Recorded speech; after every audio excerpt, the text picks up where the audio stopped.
Hello, beautiful souls. How are we tonight? I'm doing good. Yeah, I'm doing good too. I just saw you. Yes. I just may Yes. have seen you in person and live.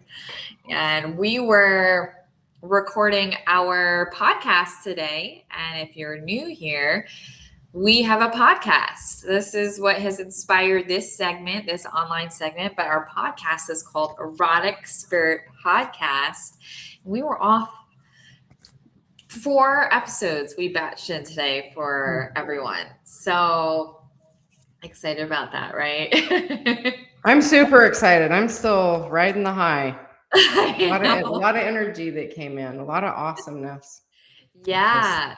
So you guys will see that air not next week, but you'll start to see that air the next few weeks after that. So, but I would love to share with you as we get more people coming in who we are, who I am, who you are, and you want to share who you are? My name is Angela Shelby. I am a channeler. I am an energy healer. I am a dream interpreter, and I am a podcaster. Unwilling podcaster at the beginning, but much better now. I'm truly honored to be doing what I'm doing. I help people find their own power and see their life from a broader perspective and from a place of hope and a place of peace, and help them understand things are not usually as dark as they think they are. Oh, I like that. I like that. So it's about perception, right? About So, perception. yeah. And then my name is Jenna Lee, if you're new here, and I'm a channeler as well. And I work in the Kosh space as well. I do all sorts of things. What's come in recently has been this frequency architect. I move and understand the frequencies coming in, and I help stabilize that in body, mind, and nervous system. So I do that in a lot of different ways, and I host lots of fun retreats and workshops. So that is it, right? And there's so much more, but we just to kind of give everyone what to expect for today. If you are new here, we will be channeling in and talking about having conversations around sex, intimacy, pleasure, spiritual connection, boundaries, desire, all the things. This is a safe space, and we're creating a container for conversations to be had. It doesn't mean that my experience and knowledge or what comes in is right, but it's to open the curiosity and the invitation to all the things and start to think about what sexuality and spirituality and all those things mean for us, because everyone's individual. Mhm. Yeah, everybody's different. And when we say we Oh, mean your spirit guides too, and ascended masters. And then there's a whole group of sexual teachers that are in my life for me, and they are helping with all of this stuff. And um, Jesus has come through a lot today. Archangel Michael is always around, and love him, and I'm so deeply grateful that he's around. yeah. Oh, But lots of people, if you're watching, your spirit guides have already touched base. This is a group event. This is something that we are all participating in together. yeah, yeah. And feel free to drop in. Actually, before you drop in your questions, hit that like, hit that subscribe if you're not already. Share this out, show the love, guys. And feel free to let us know where you're coming in from, where you're tuning in from. I'm in Arizona. What? Desert life. Yeah. Same here. Yeah, it's a good life, hey. And then if not, or if anything, drop in your questions. What do you have? What's on your heart? And there's no limits here. And as I see people kind of coming in here, I'd love to just the container has started this. When I say container, it's this co-creation. It is just not what I'm doing or Angela's doing. It is this co-creation with all of our energies, but grounding in safetyness, grounding in love, grounding in light. And as I say that, there are angelics moving in. I see the Elohim. I see them moving in, and if you're not familiar with the Elohim, to me, they have presented themselves. Again, it's all about how I perceive them, but for you may be different, as angelics, and beautiful angelics that help with our divine blueprint and the, I don't want to say recalibration, but remembrance of those codes, the blueprint that we came in with, our divine original space before all the things happen. So I see them coming in here, and there's just a message channeling in here. Just grounding and anchoring in love for all in unity. Our consciousness stepping into a space of desire and love, peace and acceptance, and all that is. Yeah. Beautiful. That's what I got. Do you have anything too, Angela? Nope. Just the energy coming in. Holy criminy. Yeah. They're coming in hot. I love it. I love it. So very peaceful, very deep, very big, just mellow. It'll be an interesting night. Last night I felt like a fire hydrant that somebody had blown the lid off of, and it just it's nice, like very mellow, very calm. So I'm interested to see what's gonna happen, what's coming through. yeah. Oh, and if you don't have any questions, or you want to in the future, drop into eroticspiritpodcast.com. There's a tab called Spirit Guides After Dark. You can ask an anonymous question, and we get to them on these segments, and we do these weekly. So just feel free to be curious today and listen, and try to have, step into that openness of your heart. So I have some questions queued up here, and we let the conversation flow as it flows. But I have a couple questions until we get some people that want to ask their own questions too.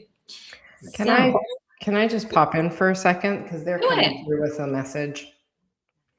Let me see who they is. This is my teachers. So this is my teachers, and Jesus is at the forefront. He's coming in with them.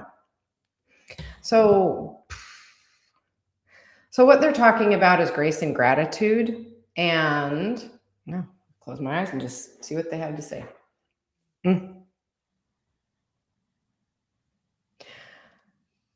So we want you to understand that grace and gratitude are things that can be used with your sexuality as well as your everyday life.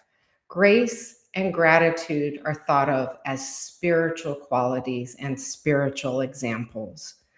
We would like you to extend those examples into realms of your life that you feel are taboo, or that you feel spirituality has no business being, like your sexuality.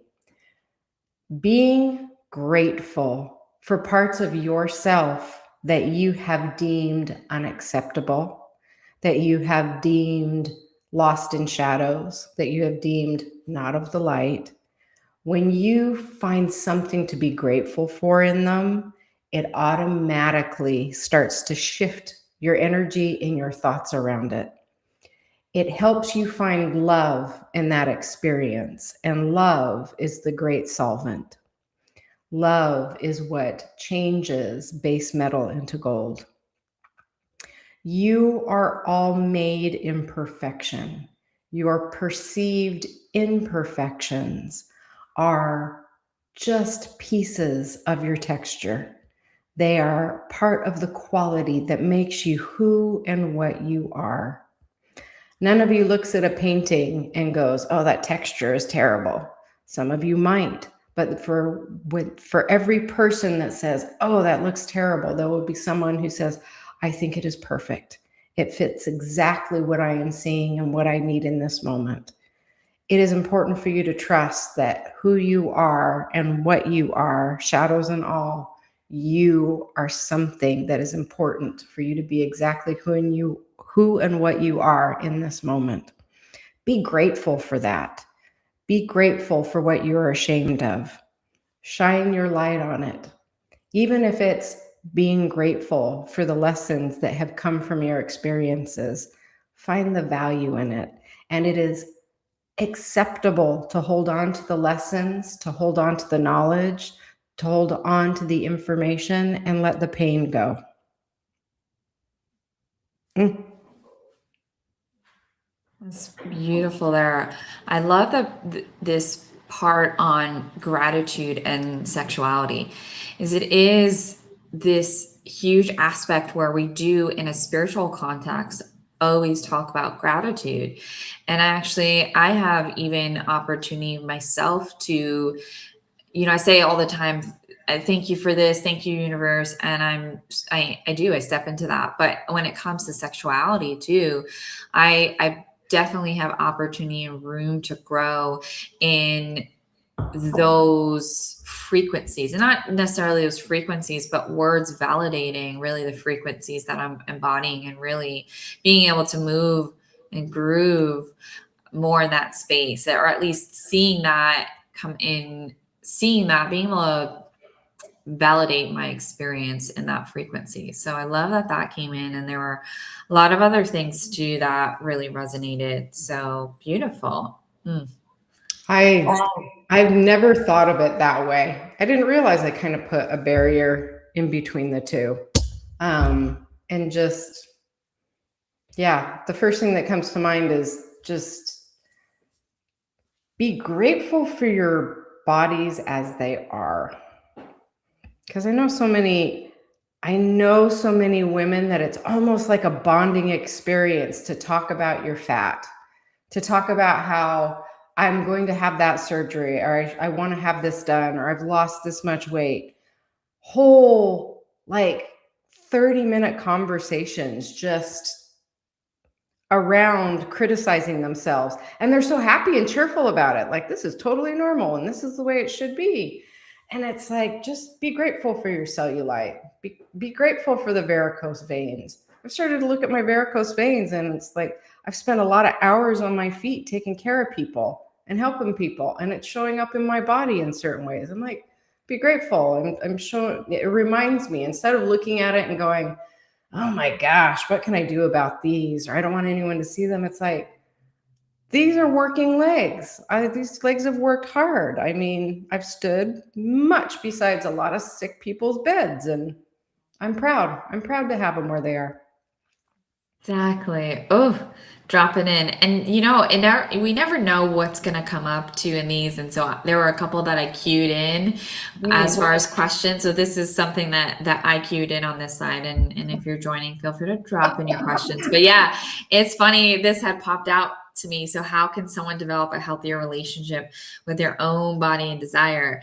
And even before I remembered, I mean, obviously that I had picked that one, but that's what part of what stood out from what you said. And I believe that this is a huge topic when you look at how does this connect into sexuality, right? If we feel good and confident in our body, we can be more present. If we're in the moment in a space, in whether we're with a partner or not, and we're in our head about how we look, what are we not doing? We're not present. And if we're not present, right, how is that experience really going to unfold? It's going to unfold. It may not unfold how we want it to, because ultimately we're not really there. We're like, oh my gosh, if you're on top or whatever, like, oh my gosh, like this roll right here, that does not look good. And I can tell you some of the things that I have done that has really helped me in my body is mirror work. I do talk about this a lot, me. And to describe that or talk about that is, there's just plainly a mirror in front, and I do it many times whether I'm naked or not, and I'll look at all the things. When I first started doing this and I started looking from head to toe, everything, you kind of you're like, ooh, I don't know. Even though I'm trying to say I love this, I would feel uncomfortable. What I would do is I would lean into that. I wouldn't just keep going. I would just kind of sit with that and feel that move through me. Whether I felt, ooh, that's yucky feeling, I would just kind of sit with it and feel it, and then eventually move into love. And it takes practice because this is decades of even watching content where there's like, this is like the body that you should be, conforming to, or whatever out there in the media. Mhm. And it helps. It really does. I actually dropped a lot of weight when I was doing that kind of work.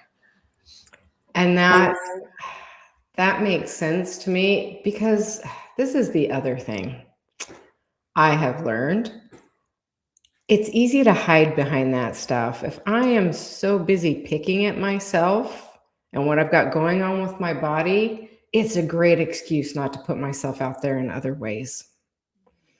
Yeah. Not uh, to not look at my sexuality because I'm too busy focusing on picking at my hips or my belly or anything like that. It's a way to hide. So it's like, it is so much more rewarding for me when I just start throwing love at stuff and just watch it shift. Like, oh, how do I describe this? It's hard for me to describe the shift of that loving acceptance where where I look at something and go, okay, today's the day. Today is the day that cellulite or stretch marks or whatever, it is what it is. And I love it for what it is. And I will take it as it is. And it releases all of this energy that I didn't realize I had wrapped up in that. It takes so much energy to hold on to that stuff and to keep it there and to keep those thoughts in there. It takes up a lot of brain space. The mental energy. And when we talk about sexuality, there's a huge connection to energy. I mean, energy is everything. Everything is energy. Our mind, what we're thinking, thoughts are energy. So if we're thinking about this thing here, that is energy over there. That's power over there. And when we're in that moment, that's connected into our sexual energy and how we're channeling this creative energy and where we're moving and grooving from. I don't know why I keep saying moving and grooving, but it's a moving and grooving process. So I think it's beautiful. I think it is. Yeah. What would you, when you're looking at this question, what some advice, what some things coming in, what suggestions on developing a healthier relationship with own body and desire, either or both? What I'm being shown is, this is something we actually talked about today on our podcast. They showed me an image of all these people with all these different bodies, and they were just showing them to me in a row, and how it was the uniqueness of each body that made it beautiful, and how each body, the way it was shaped, the way it was, brought in a certain quality of energy. And that quality of energy was beautiful. And it was important that it was unique to each person, and that each person's energy it was so important for it to be what it was, to be the uniqueness that it was. And there's this feeling of love and perfection around it. And almost like a duh moment. Like, look, do you see the perfection of this? The perfection is all that you're perceiving as imperfection. The perfection is the differences. It's the differences that we need. It's the differences that make this experience worth having. So it was this celebration of differences. So for me, it's being grateful and celebrating my differences. It really is about being grateful. It's finding something to be grateful for in my body. Like when I started appreciating like my varicose veins, or stuff that I normally wouldn't love. And again, when I start asking questions about things like that, like things with my body or something about me that's making me feel less than, and I'll meditate on it, and they'll jokingly say often, like, you know what the answer, what's the answer to everything? And love is always the answer. I'm like, okay, how can I love this? Gratitude is the easiest way for me to love something. I can find purpose in anything. Varicose veins, I stood a lot and helped people. My hands are starting to get wrinkly. My cuticles are really wrung out. And I'm like, these are beautiful working hands. These hands serve well. Not only do they serve well, they've held up through, my 40 some odd years of life. And this is the interesting thing. The more I do that, I will catch my hands moving in the mirror without thinking about it. And I will just stop and go, oh my God, that was beautiful. That was really pretty. Or this morning, I was wriggling out of my shirt. I was trying on different outfits for the podcast. I'm like, do I want to wear this? I was kind of stuck in this new shirt and I was wriggling out of it. And I saw myself in the mirror and I went, oh my God, that was beautiful how my body just moved to get out of that shirt. And so it just starts to shift things. Being grateful for stuff just starts to shift the way we process information about ourselves. I don't know how else to describe it. It's not a totally conscious thing. It just starts to shift things. How about you? Like, what would you recommend? Like, there's the mirror work. Is there anything else you would recommend? Yeah. So when I'm looking at a healthy relationship with body, there was one thing coming in before when you were talking, and I kept hearing visibility.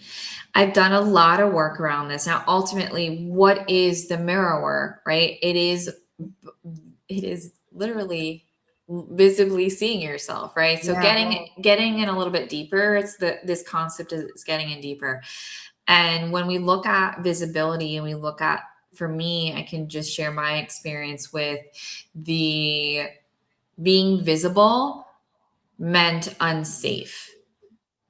And I believe that a lot of people have gone through things where being visible was unsafe in some manner, right? Whatever it was, family, society, culture, feeling these pieces. And usually it starts when there's something that happens when we're younger. So being visible and looking, when I say, hey, we're looking in the mirror, and it's like, oh, I get uncomfortable, right? And literally having my body being visible, even to myself or to a partner, it's all about, oh, am I safe? Right. So getting into the root of safety and dropping into safety ultimately, so that I can be free to actually be visible to myself or to someone else. And so getting in deeper to the why of that, I mean, that's my experience. Everyone's different. It's coming in for a reason though, because it is a huge part. Visibility impacts everyone to different degrees.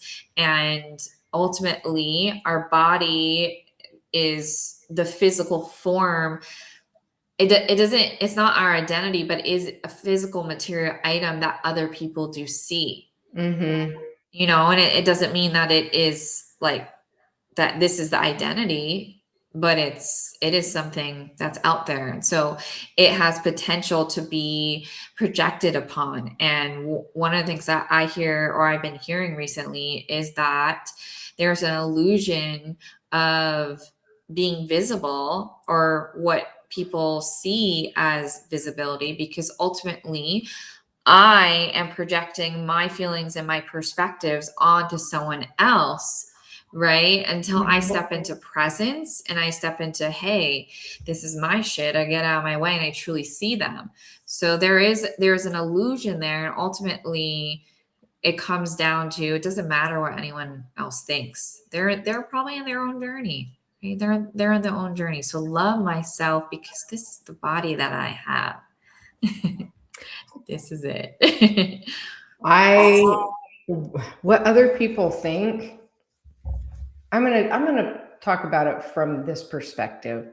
I remember walking into Walmart one day, and we've all talked about Walmartians on social media and stuff. And there was a very heavy girl. She was in a dress that was basically a t-shirt. It was like barely covering anything. And she had fishnets on and heels and a lot of makeup and green hair. And I just remember looking at her and going, what the fuck? Uh-huh. And I stopped myself because that's a flag for me. I'm like, oh, I just shifted into judgment really fast on someone. I'm like, that has nothing to do with her. That has everything to do with me. So I kind of pulled over into the condiments aisle and took a minute and tuned in and went, so what's going on with me? Because she's just being herself. She's being totally herself. And I went, that takes so much guts. I would never, ever walk into a store like that. And I went, do I want to? There's something about her walking into such a public place without regret, without thought, without giving a high, holy fuck what anyone else thinks. And I went, that's it. That's what this is. Yeah. I was hiding. And so I stopped and I went, okay, had nothing to do with her. My opinion had nothing to do with her at all. It was my own play, my own stage, and she was just a character in my drama. So Yes. being on the other side of that, if somebody's dumping their stuff on me, I just go, that has nothing to do with me. They can try, they can be like, oh, you caused, or this is because of you, or I think, or it's like, it has nothing to do with me. It's like, I hope you have a better day, but I'm just a character in your drama. Yeah, exactly. So, yeah, when you get deeper into that aspect there and you let that go, that's the beauty. That's if anyone sees another person other than beauty and love, beautiful and love, obviously there's other words, but there's just the words coming in is there's just love. That's it. There's just love. So everything else is there, all these other things are projections, and that just that's not mind, right? And see that person through love and that they're on their journey. So being able to come back in, right, and drop it into this is ultimately we've received all these projections our entire life, and when it comes down to it, it's like it doesn't matter what someone says is the perfect body, or how they speak to you about your body. That's all them. So that's really getting into me. I always like to get to the root. So it's like, right, am I really, where is the piece here with visibility, and why is it that I feel unable to truly see myself? Comes back to me seeing myself. Yeah. So yes, we get in deeper. That's what I think. Yeah, Yeah. if anyone should see myself as beautiful, it should be me. Yeah. Anyone else thinks really doesn't matter. It's all about me. It's all about me and what I think. I am my own jailer, my own torturer, my own savior. You know, it's my mind is what creates my boundaries and limits. So it's up to me. And so I better love myself. Yes. Anybody should be loving me. It should be me, right? Yes, exactly. Yes, yes, yes. I love it. It's such a beautiful question. And so I know we dropped into a couple of different things there, but it's an important piece, and that drops into me showing up for me in my sexuality, and it has nothing to do with anyone else. So Yeah. yeah, love it, love it, love it. And just a reminder, if you're tuning in, you're coming in and out here, guys, hit that like button. Feel free to drop in a question here for you. I don't see anything in the chat here, so I dropped another question up here if you're in the mood for another question. Of course. Of course. I'm always in the mood for another question. Let's see what comes in for this, but it's going into a different direction here, which is beautiful. What role does communication play in sacred sexuality? Oh, okay. So Yeah, stuff's coming in. yeah, I feel that. I'll take a sip here. Hmm.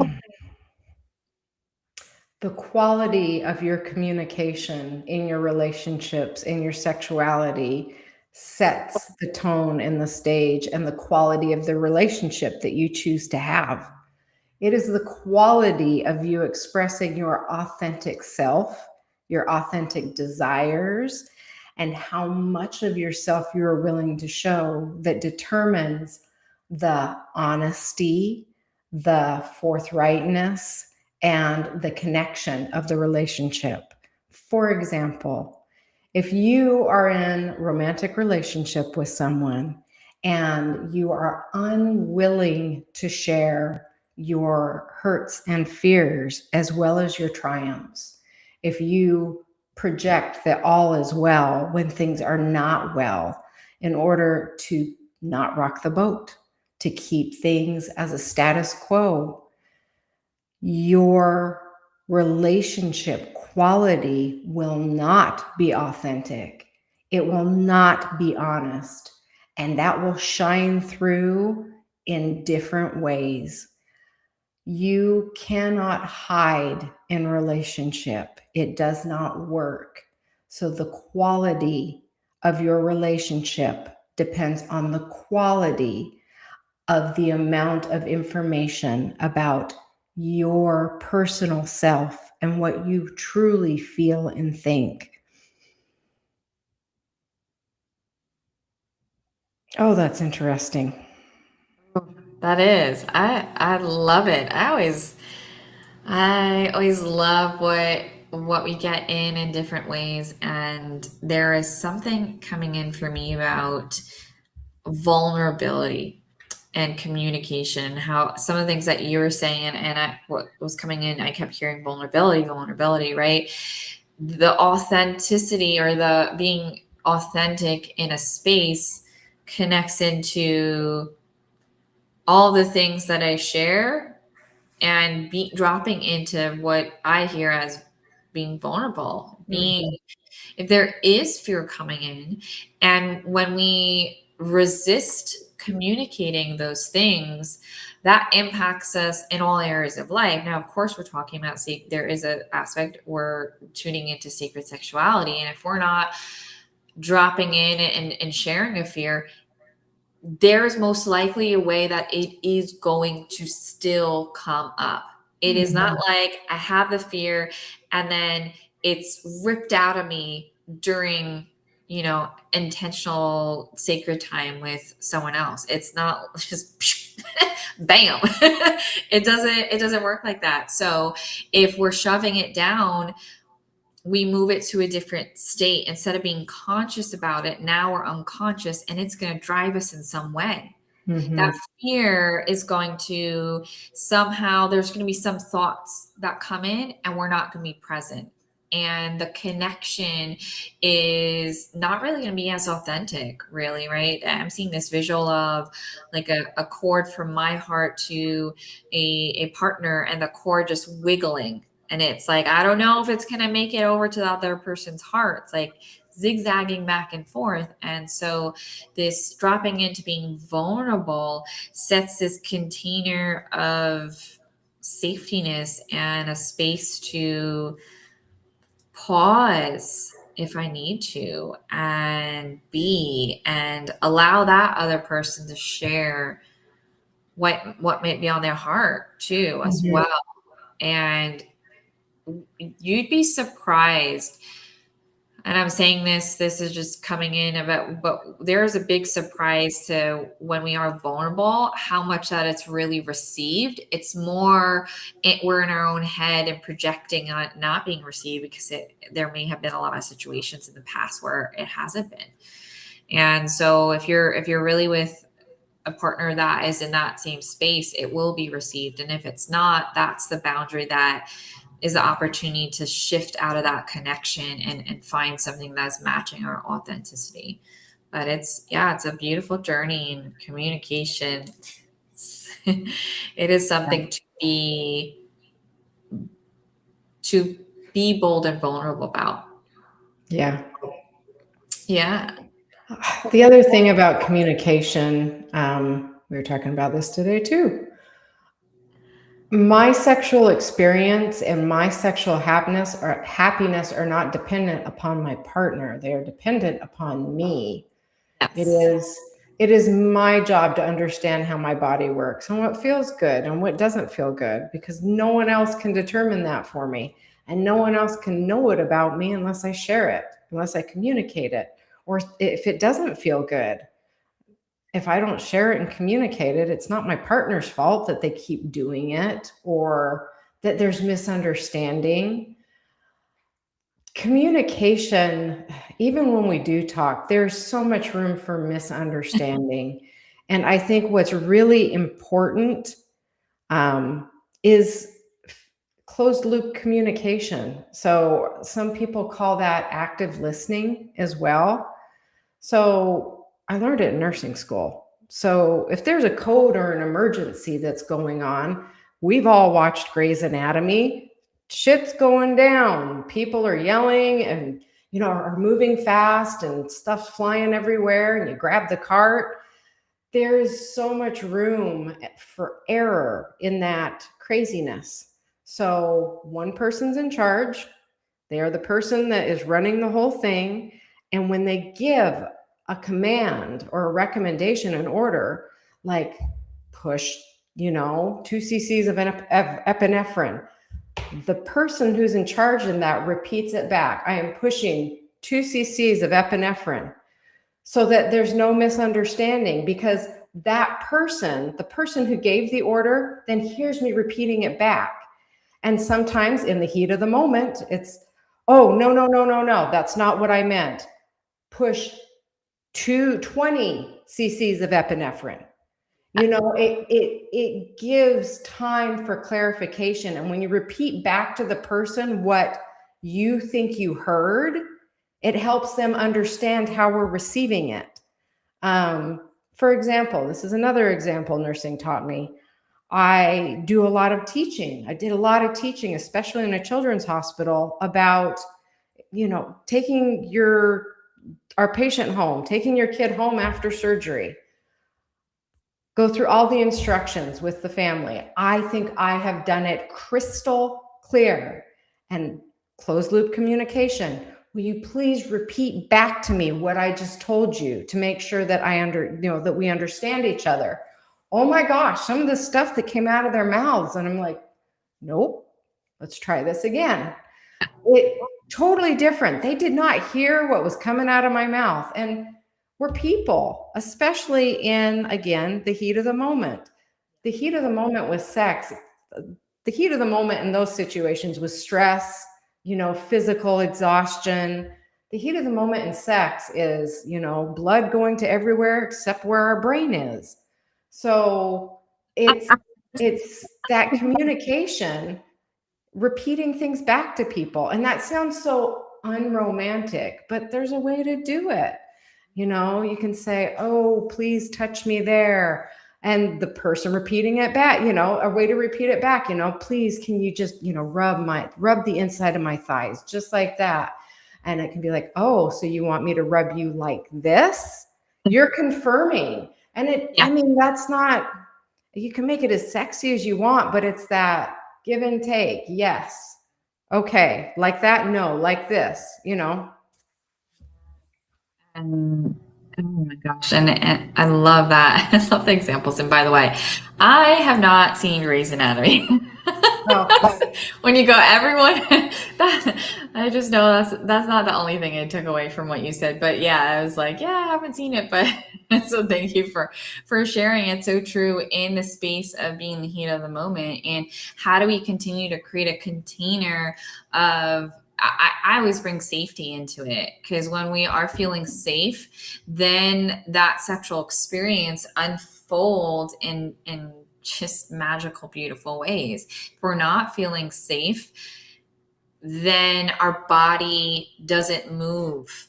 In it may be more still. We may fall into fight or flight, and it's not necessarily like someone else is trying to do it, right? But it's Mhm. a trigger is coming up. And so it's really for me to communicate if there isn't, I'm being activated or triggered by something, because someone doesn't know what I've been through Yeah. unless I communicate this specifically. I'm not a mind reader though. Telepathy, yeah. Hey, that's still communication. Still It is communication. still Still it is. communication. Communication has to happen. If you can do it telepathically, kudos to you. Roll with Yeah. it. And But that's coming up more, actually. But it's still communication. You still have to communicate.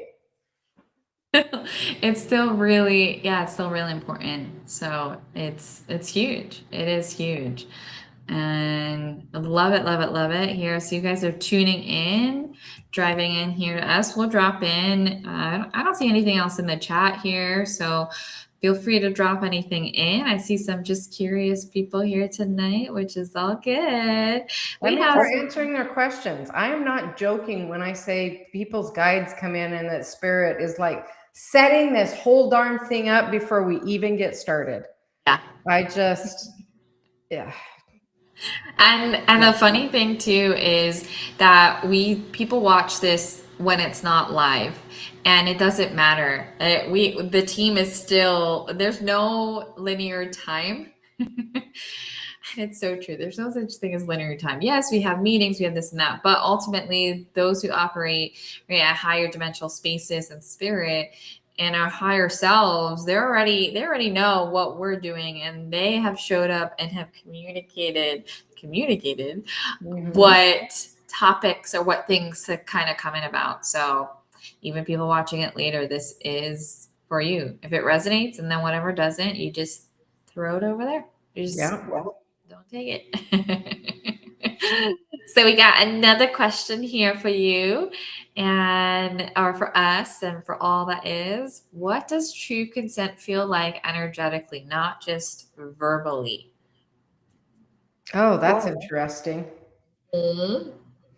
I'm going to ask. Do you have anything coming in? I've been talking a lot tonight. Yeah, I know. I've been talking too. I had to drink some water over here. Some water, my New York accent. Water, water. I don't usually have that, but I felt like Oof. bringing it back. Oh, okay. Yeah, they're coming in. Okay, do it. Drop it in. It just got hot in here. Yeah. So, what does true consent feel like? Uh, Energetically. Verbally, not just And verbally, but also energetically. True consent feels like hope, peace, trust, and safety. Your body is your energetic tuning fork. It is the tool that you have been given to experience and create in this life. It is excellent at picking up on energy. When you feel at peace, when you feel content, when you feel flow, that is when you know that you are energetically present, that you are energetically content. You feel it in your body. What about the other person? How do you know when someone else is giving you energetic consent as well as verbal consent? Again, we ask you to stop and feel your body. When someone is saying yes, but they really mean no, or they are saying no when they really mean yes, you will feel it in your person. It is very disruptive. It is very disconcerting when someone is saying one thing, but their energy is saying something else. Look for discomfort in your own body, especially when you tune into yourself first and you understand what your body feels like when you're just focusing on yourself. Do you feel tension and anxiety of your own? Do you feel totally at peace? Do you feel your body is stressed or tired? Take it all in and then shift your focus to your partner and see if it shifts and changes as you pick up on their energy. That is a good way to understand and feel someone else's energy and help understand what's going on with them. But as always, always, whatever information you find, if there is ever any doubt, it is important to communicate, to verbalize, to keep doing so until you understand between the both of you, until there is clarity. And again, tune into bodies. When there is clarity, you will feel it settle out through your nervous system.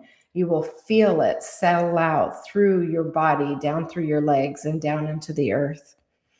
Your body is the tuning fork, friends. It's time to use it and use it consciously. You can sense energy. All of you can sense energy. And now, more than ever, those senses are ramping up. Use them. Use them copiously and use them wisely and use them in great joy. Ooh. That was Archangel Michael, by the way. Jumped in. Popped in. So, hello, how are you, my dear? Gosh, beautiful, beautiful. And there was a lot of energy in my crown chakra area and that connection in. And for me, what was coming in was more of like an experience or a tool, and in just ways that we can intentionally tune into someone's energy in this space, in this, with a sexual expression. So the vision that was coming into me was sitting with your partner or partners and sitting in that space where you begin to ground in the energy. And this means knowing that you are connected to the earth, feeling your body in this space, feeling your body connected to the floor or laying on the ground, whatever position that may be. What I am visually seeing is actually sitting up position. And I'm starting to see, or what I'm being shown is connecting and even soft eye gazing. And that's just an opportunity to slow down after maybe a long day, maybe not, but potentially a long day. Be present and start to see and witness the divine God or goddess within you and then within that person, and slow down in that connection. And when we start to just step into that space, we become more present and we start to tune in and feel that energy cycle between us and them. And then I also see just one other quick layer on here where there can even be a hand on heart, where, your hand on their heart and their hand on your heart, and you can cover your hand on top if you want. But I do see tuning into their energy field and being able to feel the presence of their heart literally beating and feeling that on your hand, and just being present with them and their body and their self and their energy. And that's how we can really start to be in sync or more understanding with someone else's energy. We talk about true consent and feel that energetically, and you covered that so beautifully. So it was more of like, hey, how do we continue that and really sit in that energy and understand it from a different level and an experience? And so this is what's come in. And this is not just coming in. I have done this myself many, many times. And it really helps to be able to then see what someone feels like, where you start to sync your breath up with them. And you're basically co-regulating, which is really coming back into sync with each other, and then also dropping more into presence. And if there's any hyper vigilance, the breath brings us, grounds us back in, and then we know what that person is like when maybe they are hypervigilant, right? And we know what they're like at a peace state. And so when we see the body and their energy shift in the middle of other things, we can understand and be more attuned and say, hey, you know what? Let's take a minute. How are you move through that? But that's really the layer coming in here. Yeah, it's beautiful. I love how you said slowing down. I think spot Slowing on, down. 110%. If people when they ask about, well, how can I get, tune up my psychic senses more? I want to sense energy more. I want to be a better medium. The answer always slow down. You need to go get quiet. You need to go be with yourself. You need to take more time alone. You need to slow down. If I am having a hard time picking up, hearing messages, picking up on energy, it's not because my guides have left. It's because I am in the pig pen cloud of disruption. And I've just got to slow down so that the dust will settle. And they're like, we've been right here. Now you can hear us. Yes. Those moments are when I'm my own worst enemy. That's why meditation, people talk about meditation. It's not it's not some magic discipline that you have to do. It's not that so you're a more disciplined person so that you can hear God or hear whatever. It's just so you'll slow the fuck down so that you're not being a bullet train blowing past your inner guidance. It's like, just slow down for 5 minutes so we can talk to you. Oh gosh, 100%. I'm there with you. There with you. Yeah. Okay, so I pulled up a question here we got. And so it's, how can we deal with feelings of loneliness, sexual frustration, or feeling touched, starved for another person? Is it, like we're feeling lonely. Got it. Okay. Yeah, or just starve for touch. Um, Just touches. Just touch, period. yes. Okay. Thank you. Yeah, thank you for the question. Yeah, you're already diving in there. Like the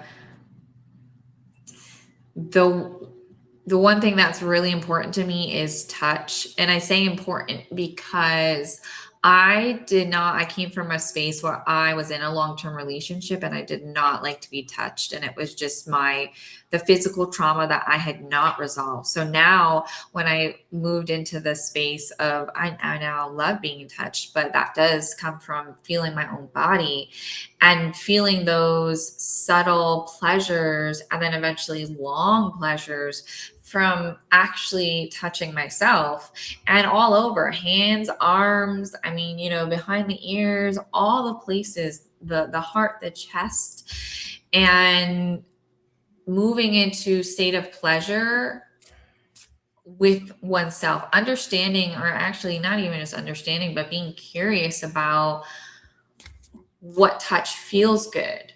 And so this way I can say from my own experience, I have to teach someone where I like to be touched.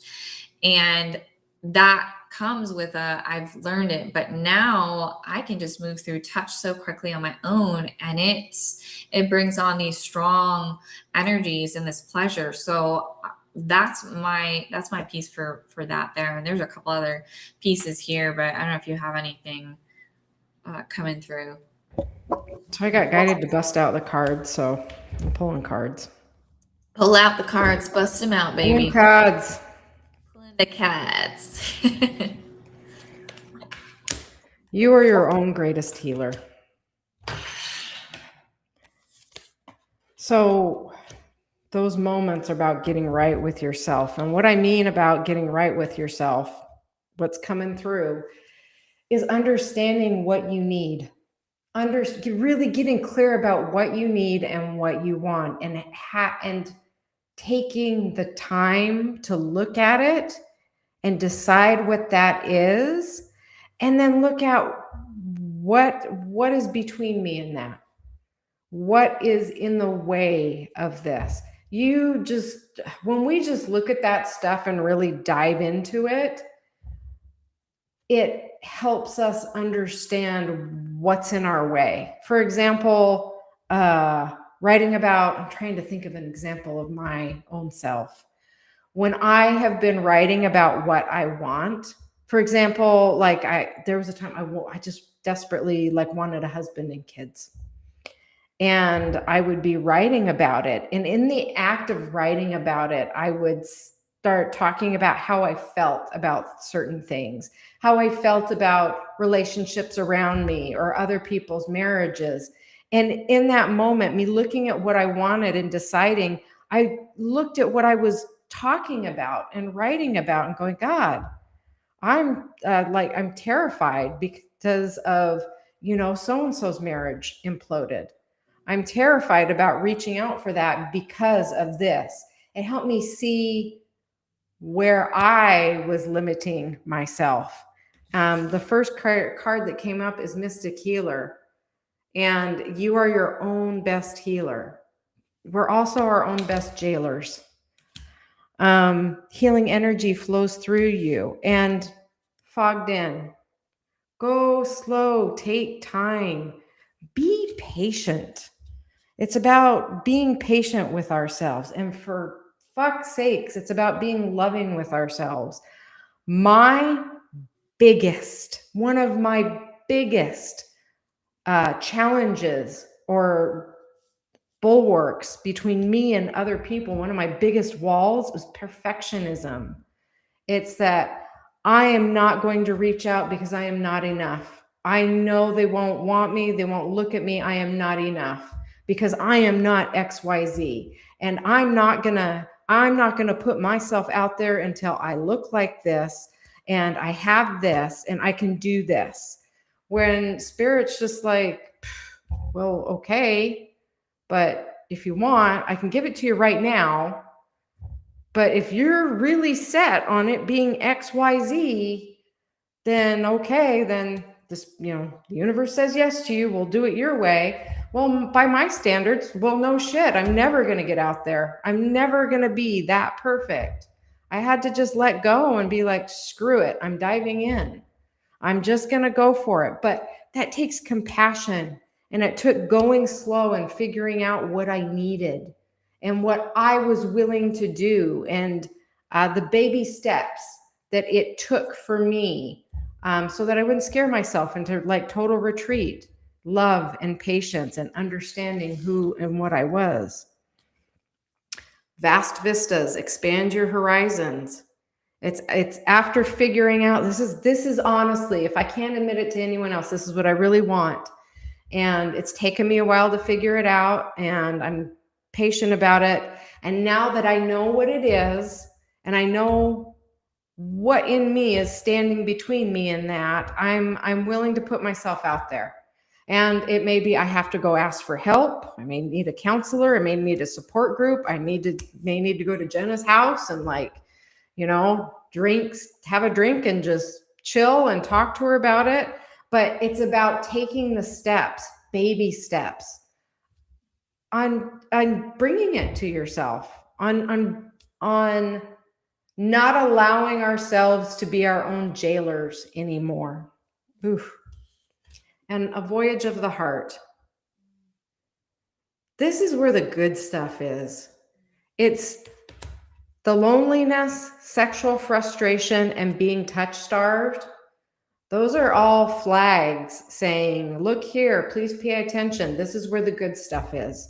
It is in getting in touch with this and deciding what you want, and then just taking baby steps, tiny baby steps toward it and moving toward it. That is when life gets really fucking good. It's where it's at. Those things are unmined treasure. And one of the things for me, touch is a big deal to me. And I'm also very particular about who and what I allow into my energy and who I want touching me. I go get massages. I go do yoga. I will roll around on the ground. I will touch myself. I will touch myself in ways, but going and getting like massages, vital for me. absolutely fucking vital. And I know there's cuddle groups out there. We've been to some tantra pujas that you cuddle in big piles. And it's not a sexual thing. You're just cuddling in big piles. Like there are options out there, but this is the deal. A cuddle pile may not work for, Joe. He may be like, nope, that's not going to work for me. I know plenty of people that hate massages. They're like, I don't want some stranger touching me. If it's something like that, well, I don't want a stranger touching me. I need to go make friends. I need to go make some friends. What can I do to go make more friends? It's being willing to step outside the comfort zone of our box, and just baby steps, man, a little bit at a time. I love that. I don't know, so many good things there, and to add in two other pieces and two other different layers here is there's one thing coming in around the sexual frustration. If you are new to the podcast, there's an episode that came out last week on energy orgasms. Mhm. And so I was hearing to tune into that. And there's a connection in with sexual energy and that orgasmic energy that is, I mean, it's without penetration. We can have the orgasms without a partner in general, but there's something with that was coming in for you. So I would take a look at that, because moving that energy within, you'll be in this blissed out state, and it shifts perspective, it shifts all these things there, and it really channels the energy in a different way. And the other last bit coming in here was about the loneliness here. And what I was hearing was date yourself and fall in love with yourself. And these are things that I don't recommend things unless, if it's coming from spirit or if I've not done myself. And I will say, like, dating myself, falling in love with myself completely shifted the perspective of loneliness to just, okay, I am alone, right? There's a difference in those two. And the loneliness comes in from there are pieces of us that through society we can learn, okay, we need to be with someone to be happy. And so when we fall in love with ourselves and we take ourselves out to dinner or set a dinner at home with candles and music and dance and just be really silly and in it, and maybe it sounds silly, but give it a try. I'm hearing that that's coming in for a reason. And there you find things too that you will love about yourself that you haven't learned yet. We're like, oh, I didn't know that I love doing this. And guess what happens when you have a partner that comes in that is not in alignment with these new things that you've discovered about yourself? You get to say no and drive the direction a different way. You don't spend time wasting it with someone when you know that these are the things that you really enjoy. So it's helpful added bonuses in many different ways, but definitely date yourself. So hopefully that helps. Hopefully that helps there. Yeah. If you're not subscribed to us, come subscribe. Yeah, I didn't mean to interrupt. No, you're fine. No, I love the date yourself. There's the book. It's called The Artist's Way. It's a great book. It's by Julia Cameron. She calls it going on artist dates. It's to cultivate your creativity, but they're really dates with yourself. And you don't take anybody else. You do it on purpose so that nobody else is raining on your parade, and you have no one else's desires to tune into. You go out and you do things for yourself. You treat yourself. You wish the way other people would treat you, and that shifts things. It creates space. That's one of the things I discovered. It creates space. Taking the time to go with myself on a date, doing something I want to do without anyone else's desires getting in the way. It's me literally carving out a chunk of my life and saying, I'm valuable enough for my own pleasure, and I'm going to go do this and enjoy this with myself. And it's going to be good. That's the equivalent of clearing out space in your closet so that something new can come in, so that something else can fit. So it shifts things. These little things shift things and allow other things to come to us. That's been my experience. Shifting the frequency of where we're at. So if we are feeling in a state of like, not saying that this is you, but I was hearing like if we're feeling sad or right lonely or whatever that is, when we shift our vibrational state, everything is energy. And when we shift the state, we then attract that in, right? If we're out having a good time, even if we're by ourselves, you'll notice that people will want to join in, right? Whether you decide to let them join in it is another thing, but that's where the frequency of that comes in, right? So yeah, it's an interesting piece there. So And hopefully I that helps. have to, oh, I love that. Clutter is bad for the soul. Amen. Yes. I also wanted to just put in there, if going out like that alone is not something you're used to doing, or if you're in a place where nothing sounds good, where everything just feels gray. I mean, the depression thing, I totally get it. Go do it anyway. It's a statement to the universe. Go do it anyway. Be like, you know what? I think I want to go see this movie. I'm just going to go do it. I'm going to go give myself the space to go do that. I'm going to sit with my blankie in the back of the freaking theater and eat popcorn. And I'm just going to give myself that time and space and keep doing it. Even if it's uncomfortable, just keep doing it. It shifts things. It changes things. Even it's a blatant statement. I am giving myself time and space to be with myself. That is a huge, powerful statement of a love and appreciation for yourself to the energy of the universe. And when I say the energy of the universe, I'm not talking about like this airy fairy nothingness out there. Think of everything being connected by these threads of energy. It's like you are in the middle of your web. And when you do that, you are smacking the web and it vibrates out to the rest of the world. I value myself. I'm taking time for myself. This is who I am. It is powerful. It is a powerful thing to do. And it gets easier with time. Does. Ah, beautifully said. I love it. Thank you. Thank you. Thank you. Thank you. Oof. I love it. Love it. Love it.